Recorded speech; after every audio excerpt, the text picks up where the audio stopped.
We know first and foremost that the cost is skewly bared by the poor, by marginalized people, by women, by young people, by children, by those, by indigenous peoples, and those who are generally seen to be on the periphery of society.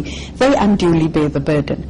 But corruption is not limited to the developing world. We see the impact of corruption on the developed and the developing world. So in essence, it's the vulnerable that feel the impact to a greater degree.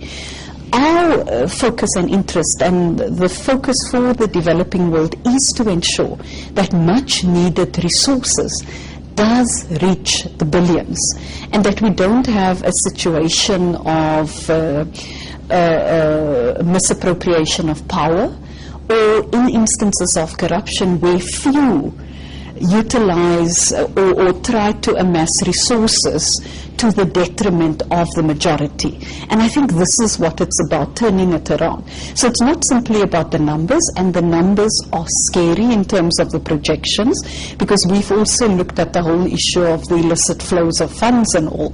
But it's not just about the number, it's also about the impact.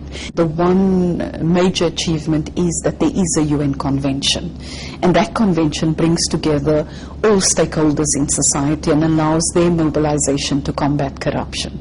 So we've gone some way. We've also seen institutions set up in countries, in instances, and it takes different forms. You have anti-corruption commissions and so on. Where we normally have a challenge is to translate policy and political will, into implementation. Because I think to a large degree, it's not only about the advocacy side, it's not only about legal frameworks, but it's the actual implementation of those frameworks.